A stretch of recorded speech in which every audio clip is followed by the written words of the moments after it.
Matt, how did you do it? How did you leave corporate America? This is probably the most common question that I've been asked the last 10 years since I walked away from my corporate career December 9th, 2015.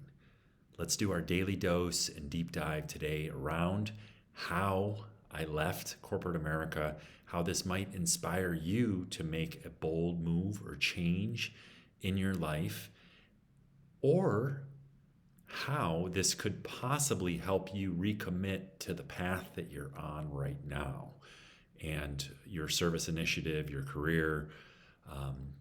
I think that there's some valuable framing that I can provide out towards this edge. And it might not be what everybody wants to hear or what they think that they ought to hear with a video and a podcast like this. So let's dive in. It was, again, December 9th, 2015, I walked away from my corporate career. I remember thinking, what the F am I doing? What am I doing? I've just walked away from who leaves their corporate career. They're at 35 years old. They're, the career trajectory. I had been working, for 7 to 8 years, climbing the ladder, so to speak. I just sold a business.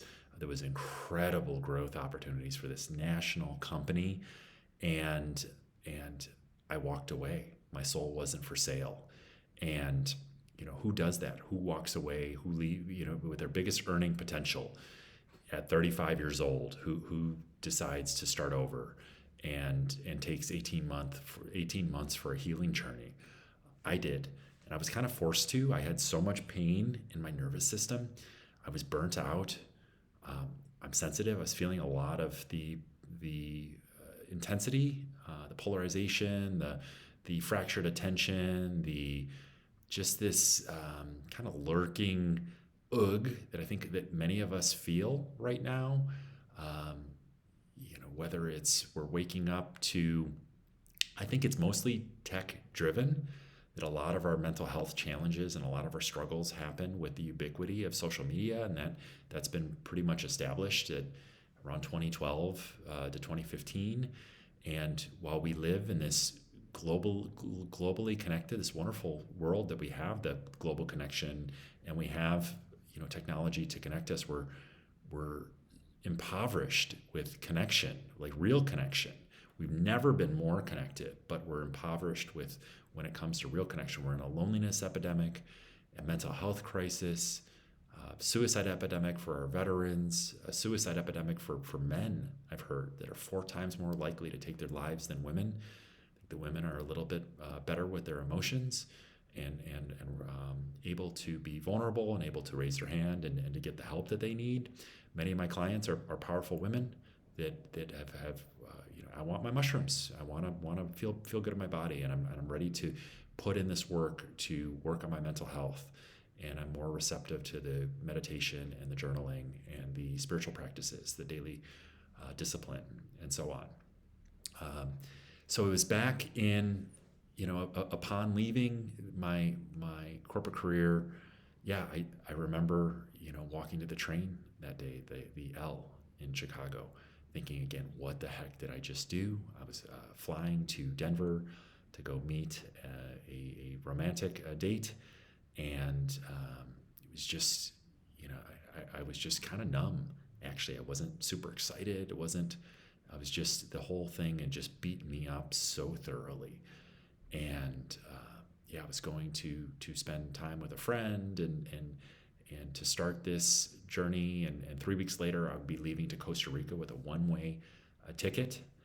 I wrote about all of this in depth in my book, Worth the Fight. I'd love the support. You can find it at worththefightbook.org. This is Worth the Fight, Acting for a Better World, a guide to spirituality, psychedelic medicines, and overcoming trauma.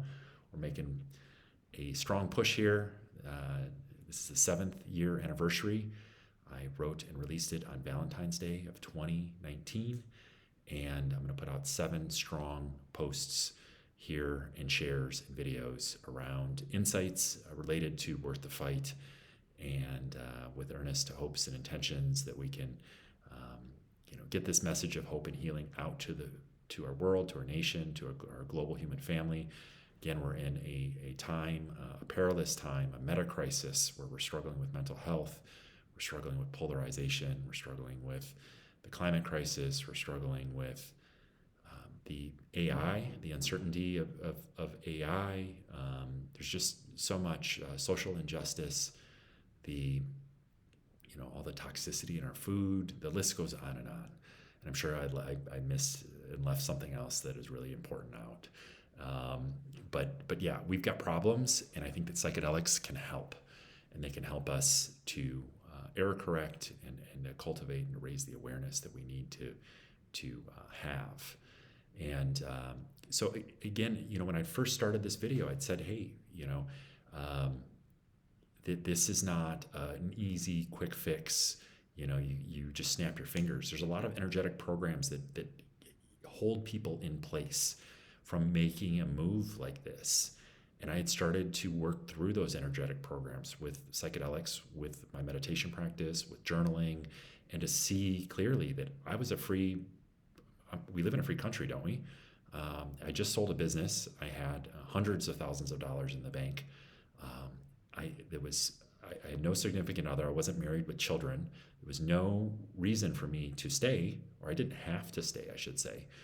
And so I took the chance, just realizing, whoa, this is, I'm never going to have this chance again. And so I set out on an 18-month travel journey, and I just went for it. And, I think there's a lot of, fear that keeps people stuck. And there's this, societal programming and expectations that we're to, work till we're 60 or 65, and then we're going to retire, and then we'll have all this freedom then. And I just saw through that. And I was like, no, I'm sick. I won't be able to make it there. And if I do make it there, I'll be sick along the way, and my relationships will suffer. And I had a vision in a ayahuasca journey.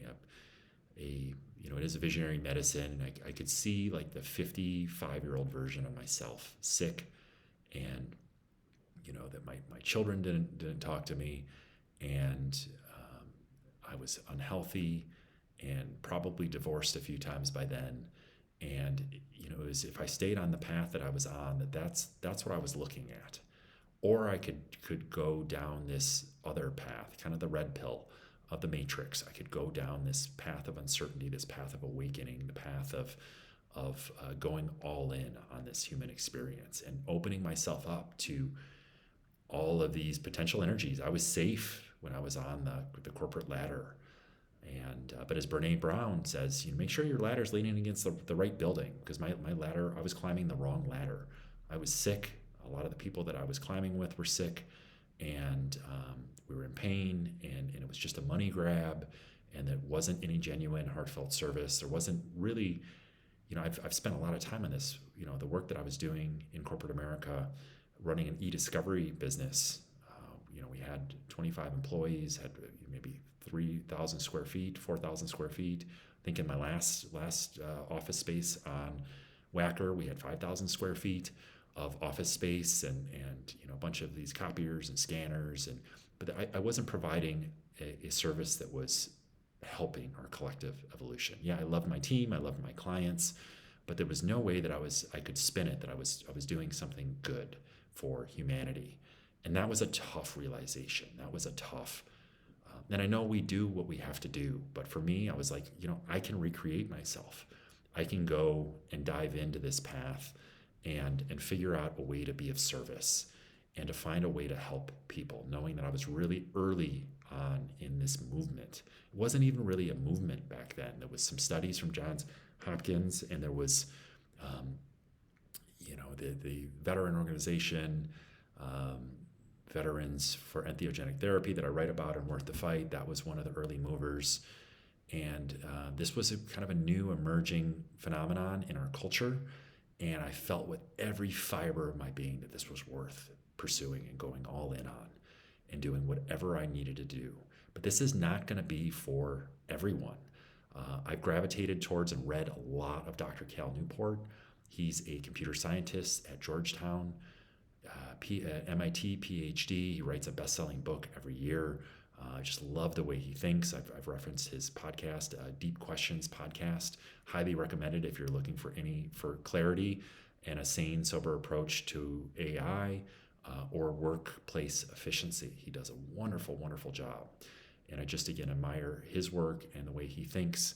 And he wrote a book called So Good They Can't Ignore You that was probably one of the most impactful books that I've read on my journey. And the timeliness of it is, and it was So Good They Can't Ignore You was a quote from Steve Martin, the comic. And that's his advice that he would give to anybody that was aspiring comic. Be so good they can't ignore you. And I think I took to heart that as a coach and as a writer, that I just have to be better and I have to keep working at it. And it's a really humble directive. It's not always what we want to hear. We want to hear that there's some magic quick fix or that we can just snap our fingers and things will be different, but that's not how things work. That's magical thinking, which there's a lot of that in the psychedelic space. And that's, again, really inspired me to write and be real with Worth the Fight, this 308-page psychedelic integration book. But Dr. Cal Newport's work around the passion hypothesis, and he discourages people from following their passions and like quitting their job and just jumping into the deep end and going all in, because there's often it doesn't work out. Yeah, there are stories where it does work out, and that people have these incredible journeys of success, and they've found a way to make it, and we lionize that in our culture. And I can say, like, for me, it's taken a decade. Like, this has been a brutal slog, shifting from a bullshit incorporated business to conscious business and having to relearn those principles. But it's definitely been worth it. It's been worth the fight, but it's taken a long time. And all of the readers that I was and influencers that I was reading as I was making the shift, they all said that, hey, these shifts take 5 to 10 years. So be real with yourself about this. And in my case, I had the finances to do so. I had the bandwidth, I had the will and the conviction to jump into the deep end and to bet it all on myself. And I couldn't be more excited for the path ahead. We're still very early in the movement. We got 3 out of the 50 states have legalized psilocybin therapy, and I'm grateful. My coaching business is thriving. My clients are thriving, so it's worth it. It's worth the fight. But it's been a journey, and it's been a challenge. So if I discourage people from making bold, rash moves without giving thought. I love, again, Dr. Cal Newport's passion hypothesis that where we take time to work on moonlighting, on building the skills. He talks about these workplace capital, that we're building useful skills, and then from that point, then we can make these moves, and then we can shift. Career capital is what he calls it. And again, the encouragement is to moonlight, to study, to get ready, to prep ourselves for whatever's next. And yeah, for some of us, that shift is, and that jumping into the deep end is more viable. They can see that, and they can see, whoa, I can make this move over here, and I can plug myself into this operation, and I could be up and moving in 6 months. And yeah, that's great if that works for you, and there's a lateral move that you can make. But if there's some big kind of cataclysmic, you're shifting careers, that's going to take some time, and doing something completely different. It's going to take time to develop those skills, the career capital. I had to work on my public speaking. I used to have horrible anxiety. It was like a pit in my stomach, and I could barely speak. And so I worked at Toastmasters for a long time, and I worked on this craft, and then I did stand-up 6 times. I got in front of to do stand-up. I did 6 groups at Second City in Chicago and another group in Los Angeles, and I bombed so many times, but it was what I needed. I needed to have that craft, to work on that, to work through a lot of the in my nervous system, the pain and the trauma and the stagnation, and but that was a part of my journey. But again, when it comes to just magically thinking that we can walk away from corporate America or quit our jobs. We have to be realistic about we live in a capitalistic society, and shit's expensive. Smoothies here in Miami are $20, and it's so being prudent about you know just being conscious about what we're doing here, and to know that whatever, when we're making a bold move, that it's always going to take longer than we envision that. And that's not to say that, because I'm inviting, on one hand, incredible transformational growth, and with my high achiever clients, where we're helping them recommit to their path, to deepen in, so we can prime prosperity pathways. I'm bringing the freedom, the love, and the peace of psychedelia to them, to their careers, so we can harmonize where they're missing the mark, and to work on emotional processing, nervous system regulation, so they can show up differently, so the experience that they have in corporate America is different. We're Trojan horsing this into our business world, so we can slow down this fear train, and maybe even in time we can turn it around.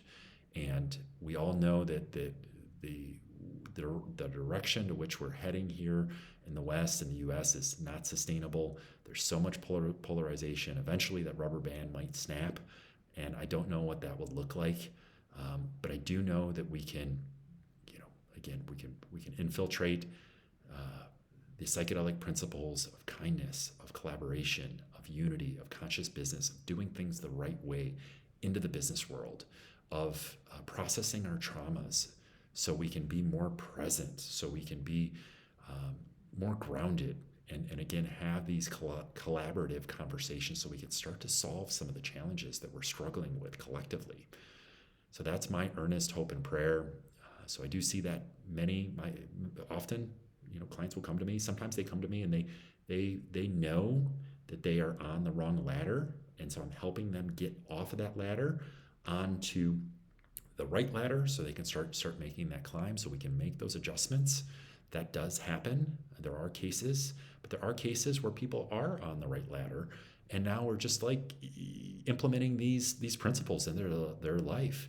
We're creating more spaciousness in their morning, for their morning routine, so they can get their workouts in, so they can prioritize social connection and not burn themselves out, so they can take time for journaling and connecting to their breath, and again, regulating their nervous system, processing emotions, getting clear about the blockages, so we can start to, in the business systems, we can start to liberate that energy, that stuck energy, the same stuck energy that I've been liberating or helping my clients liberate in their healing journeys. That's what we're doing now with the business systems. And I've talked about Dr. Benjamin Hardy's work ad nauseum.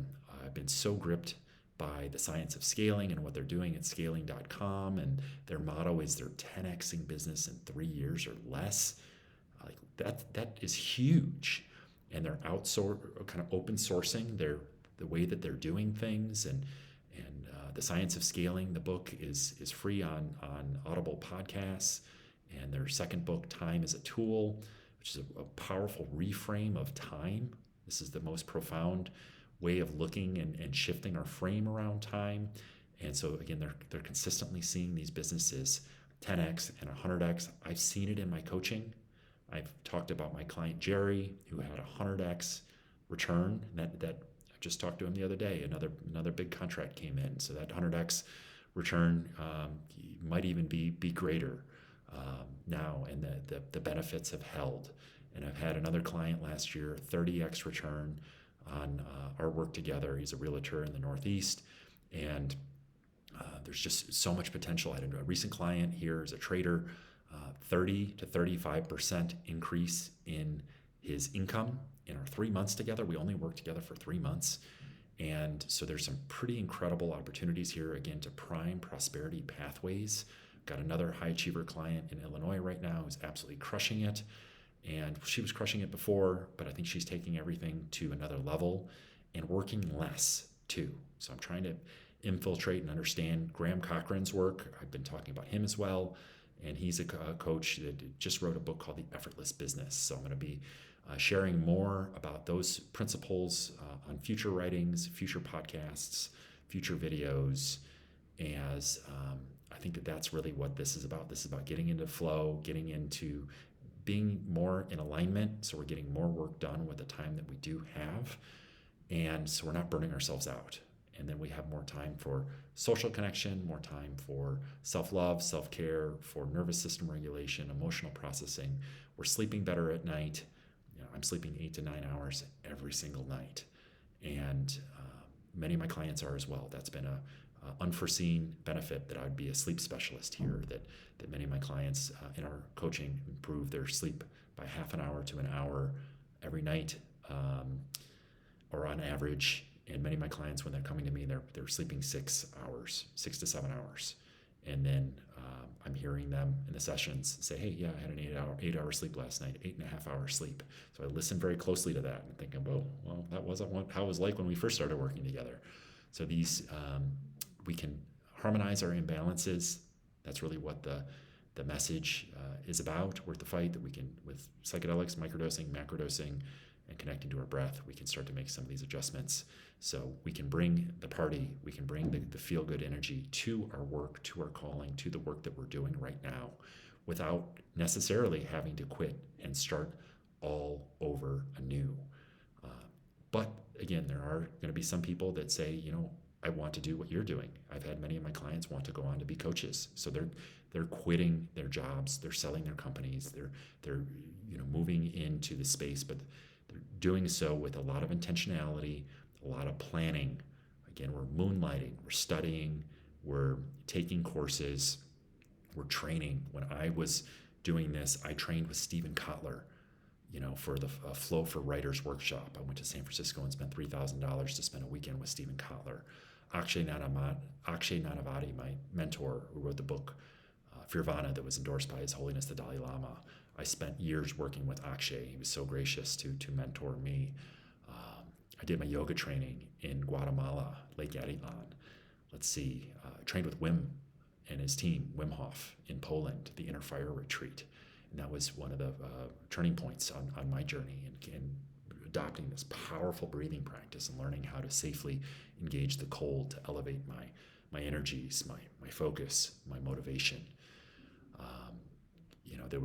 I did the Zendo training, harm reduction training, so I could better understand psychedelic harm reduction and understand how to work with people when they're going through a challenging time, so I could understand the spirit of this movement better.